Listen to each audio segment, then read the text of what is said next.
इरफान साहब देखें सारी दुनिया के अंदर अब एक इस्टेब्लिश हो गई है बात, जो फ्री मार्केट के ऊपर बड़ी इंपॉर्टेंस दी जा रही है, सब चीज़ों को उन्होंने छोड़ दिया, डीरेगुलेशन की तरफ हम जा रहे हैं। बट आप लोग डोंट यू थिंक कि ये एक अगेंस्ट है उस चीज़ के? डीरेगुलेशन की तरफ जाना चाहिए। बहुत सारी चीज़ें हैं जिनमें पहले गवर्नमेंट प्रोक्योरमेंट करती थी या आती थी, अब नहीं आती है, और फ्री मार्केट उसको लुक आफ्टर करती है। जैसे मैंने कहा, wheat is a very sensitive subject. Wheat हमारी फूड सिक्योरिटी है और इसको उगाना और प्रोड्यूस करना हमारे लिए बहुत ज़रूरी है। अगर हम फौरन इसको डीरेगुलेट कर दें तो शायद ये मुनासिब ना हो।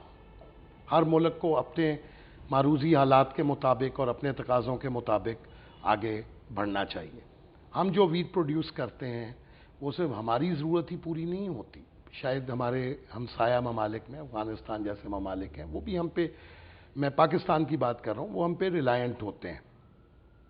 तो उस हवाले से अभी हम जो किसानों को एक वो देते हैं, इंसेंटिव देते हैं, वो शायद इस वक्त as things are right now हमारे लिए ज़रूरी है। बट अगर हमने डीरेगुलेशन की तरफ जाना है तो उसके लिए चंद चीज़ें हैं जो हमें करनी होंगी, और उसमें सबसे बड़ी चीज़ ये है कि बहुत सारी चीज़ें हैं, चंद चीज़ों का जिक्र करूंगा। किसानों के लिए या वीट के लिए बेहतर स्टोरेज, बेहतर मार्केटिंग, इंटरनेशनल मार्केट के जो इंसेंटिव्स हैं या लोकल मार्केट के जो इंसेंटिव्स हैं उनका भी किसानों तक पहुंचना, इसमें कुछ चीज़ों पे हमने काम शुरू किया हुआ है। बेहतर स्टोरेज पे हम काफ़ी काम कर रहे हैं, और सिमिलरली वीट की प्रोडक्शन को प्रोटीन के साथ लिंक करना, उसकी अपनी न्यूट्रिशन वैल्यू के साथ लिंक करने के लिए भी हम कोशिश कर रहे हैं। Having said that, I would say that deregulation is something that would ultimately come, but gradually. आप कब से प्रोक्योरमेंट कर रहे हैं? डिपार्टमेंट जब से बनी है, फंक्शन ही इसका ये था इनिशियली ऑफ राशनिंग के लिए, तो पिछले 50-60 साल में तो अभी किया नहीं, तो यू एक्चुअली एक्सपेक्ट कि ये आगे होगा डीरेगुलेट? देखें, मैंने जैसे कहा कि बहुत सारी चीज़ों में आप पहले प्रोक्योर करते थे, पहले शायद चावल में भी थे आप, और भी बहुत सारी चीज़ें थी। आहिस्ता आहिस्ता बहुत चीज़ों को डीरेगुलेट किया है। Is there a think tank in the department which is thinking on these lines कि हमने आगे फ्यूचर है क्या, किस तरह इसको लेके चलना है? हमने इस वक्त जो हाल ही में प्रोजेक्ट लॉन्च किया है स्टोरेज के हवाले से, what we want to do is कि हमें सूबे में ग्रेन स्टोरेज के हवाले से एक नया रास्ता देखा है लोगों को। ये हमने एक IFC है, इंटरनेशनल कंसल्टेंसी है, उनके साथ मिलकर लॉन्च किया है, और इनिशियली 3.5 लाख टन की वीट की स्टोरेज के लिए ये प्रोजेक्ट पब्लिक प्राइवेट पार्टनरशिप के तहत हम स्टार्ट कर रहे हैं। This is a huge project. M क्या है? एम ये है कि यहाँ वीट, एक तो ये प्राइवेट सेक्टर के लिए एक वो साबित हो, उनके लिए मशअले राह हो, या उनके लिए वे फॉरवर्ड उनको नज़र आए। दूसरा ये है कि यहाँ जब हम वीट स्टोर करेंगे तो ये हमारे पास पॉसिबिलिटी होगी कि हम इसमें हाई क्वालिटी वीट को और ग्रेन को दूसरी वीट से शिफ्ट कर सकें और एक्सपोर्ट के साथ ज़्यादा वैल्यू एडिशन के साथ उधर जा सकें। अभी तो ये आपको नज़र आएगा एक सरकारी इनिशिएटिव है, मगर इस तरह की storage facilities once the private sector is in would spread all over. आगे चल के गवर्नमेंट जो है उसको और तरीक़ों से भी सपोर्ट करेगी। वंस वी डू दैट, और किसानों को एक बेहतर प्राइस इंटरनेशनल मार्केट से भी एक्सपेक्टेड हो और नेशनल मार्केट से भी, और हमारे पास वो टेक्निकल वो जिसे कहते हैं सहूलियात हों जिसकी मदद से हम लोग जो हैं वो प्रोटीन वैल्यू ऑफ वीट और इन सारी चीज़ों पे जोर डाल सकें, तो I believe that is the way forward. देखिए, आपने कहा सब्सिडी आप प्रोवाइड करते हैं टू द फार्मर्स या टू द इवेंचुअल फैक्ट्री वालों को, जब आप वीट सब्सिडाइज करके देते हैं, subsidy is always a disincentive, you are taking it as an incentive. नहीं, वो एक डिफरेंट चीज़ है। देखिए, अब एक किसान की अगर आपने प्राइस डिटरमिन कर दी है आपने इतनी, तो वो अपनी यील्ड या अपनी कैपेसिटी या प्रोडक्टिविटी बेहतर क्यों करेगा जब उसको एक प्राइस मिल रही है सरकार से? उसमें एक बुनियादी चीज़ ध्यान में रखें, जैसे मैंने पहले भी कहा कि किसान जो है उसकी जितनी गंदम है, अगर फ़र्ज़ कीजिए कि पिछले साल 1,70,00,000 टन गंदम हुई है, तो हम लोग जो है उसमें से 30 लाख टन ले लेंगे। बाकी गंदम जो है वो तो मार्केट में अवेलेबल होगी या उसके घर में होगी उसकी ज़रूरत के लिए।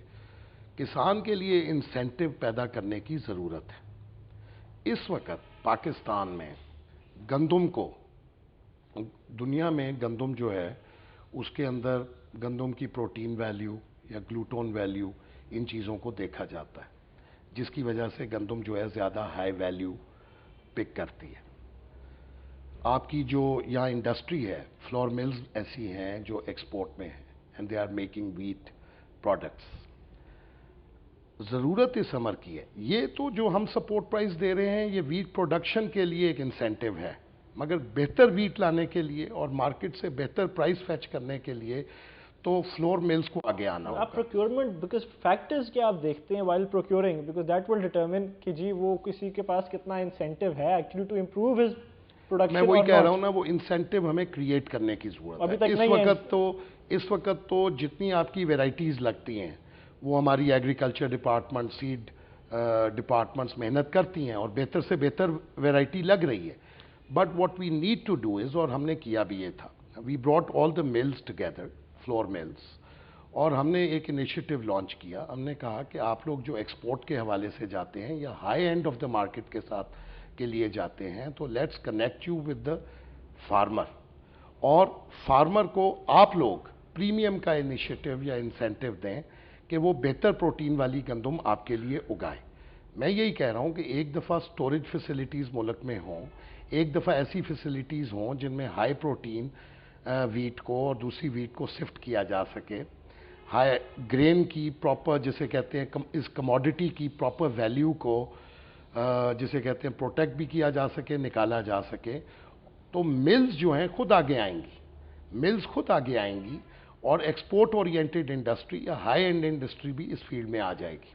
इसकी सपोर्ट प्राइस डिटरमिन करते कैसे हैं आप इरफान साहब? इस वक्त जो वो भी एक कहते हैं बड़ी पॉलिटिकल कंसिडरेशंस की बेस पे कहते हैं की जाती है। पॉलिटिकल कंसिडरेशन तो है, ऑफ कोर्स है। Any government, whether it is a federal government और अ प्रोविंशियल गवर्नमेंट, उसका किसान जो है एक बहुत बड़ा, उसका जिसे कहते हैं बहुत अहमियत का हामिल है हर गवर्नमेंट के लिए।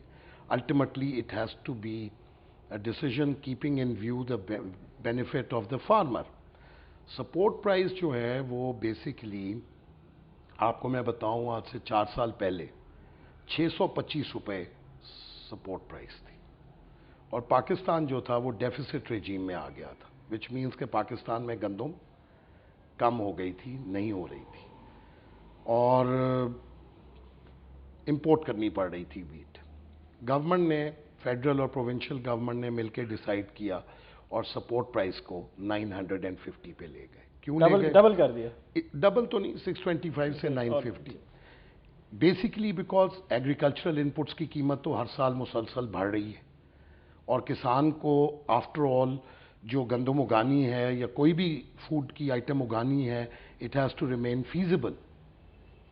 तो जैसे ही 950 गई, that was a big initiative, और अगले 3 साल हमारे पास सरप्लस आए। फिर उससे अगले पिछले साल 1050 की गई। बेसिकली जो सपोर्ट प्राइस फिक्स की जाती है उसमें बहुत बड़ा एलिमेंट, इसमें बहुत सारे इदारे हैं जो काम करते हैं, कॉस्ट ऑफ प्रोडक्शन को वर्कआउट करके किया जाता है, और इसमें देखा जाता है कि एक किसान को cost of production at the mill gate कितनी पड़ रही है। कॉस्ट ऑफ प्रोडक्शन में ये एग्रीकल्चर डिपार्टमेंट्स हैं, फेडरल गवर्नमेंट में एग्रीकल्चर पॉलिसी इंस्टीट्यूट है, वो ये देखते हैं कि जो भी इनपुट्स हैं, which includes fertilizer, which includes seed, which includes water, then electricity, cost of diesel also, because a lot of pumps work on diesel, similarly labor की cost, इन सारी चीज़ों को वर्कआउट करके फिर उसके अंदर एक इन्वेस्टमेंट इंसेंटिव भी बिल्ट इन किया जाता है, विच इज़ अबाउट 25%। और फिर उसके साथ of course there are other things to be seen, international market को भी देखा जाता है और अपने कंज्यूमर को भी देखना होता है, let's remember. So having said that, it's not a single dimensional decision, it's a multi-dimensional decision. जो लीगली तो और असूलन तो हर इदारे की इनपुट्स के बाद होना चाहिए। और शायद असूली तौर पे बोलो, होता नहीं है प्रैक्टिकली, आपकी बात से ये लग रहा है। मैं भी इस पे आगे चल के कमेंट करूंगा, लेकिन जो आपका बुनियादी सवाल है वो ये, मैं उस पे बात करूंगा कि सपोर्ट प्राइस का मैकेनिज्म जो है वो बेसिकली कॉस्ट ऑफ इनपुट के साथ रिलेटेड है एंड रीजनेबल रिटर्न। बदकिस्मती से, and I would say it openly, हमारे मुल्क में कॉस्ट ऑफ इनपुट्स जिसमें बुनियादी चीजें जो हैं, फर्टिलाइजर है, डीएपी, कॉस्ट ऑफ इनपुट्स कई गुना बढ़ चुकी और मुसलसल बढ़ रही हमारे मुल्क में। अगेन फ्यूल, लेबर, हर चीज रिलेटेड है, ये मुसलसल बढ़ रही है। अब support price mechanism theoretically yes, कि आप जितनी वो कॉस्ट ऑफ इनपुट है बढ़ गई है वो उतनी दे दें किसान को, ये थियोरेटिकली। लेकिन फिर आप ये भी तो जहन में रखें कि जो कंज्यूमर है उसने अगेंस्ट दैट प्राइस उसको आटे को खरीदना होगा, राइट? तो ये एक बड़ी बैलेंस्ड और डेलिकेट सी डिसीजन होती है। सपोर्ट प्राइस जो हम बढ़ाते जा रहे हैं, तो जो आपका सब्सिडी का गैप है, जो आपको सब्सिडी की अमाउंट है, हमारे ऊपर ये प्रेशर बढ़ जाता है। आप इस वक्त कितनी हमारे ऊपर ये प्रेशर बढ़ जाता है। हम लोग जो इतनी भी गंदम लेते हैं वो बैंकों से कर्जा लेके लेते हैं, और उसमें तरीकेकार ये है कि जितनी हम गंदम लेते हैं उसको हम बेचते हैं, उसी बेचने में से हमें बैंकों को प्रिंसिपल अमाउंट और मार्कअप देना होता है। जो सब्सिडी है, that is the gap between what we charge the miller and what we are actually paying the incurring, farmer. what we are actually incurring in terms of markup and storage cost.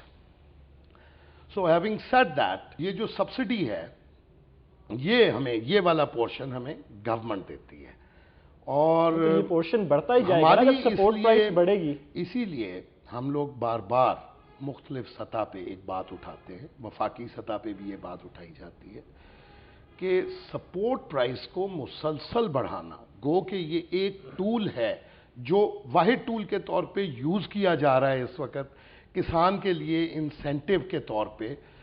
असल चीज ये है कि cost of input, जो agricultural input की cost है उसको घटाया जाए, ऑटोमेटिकली सपोर्ट प्राइस उस एंड पे किसान की मदद की जाए।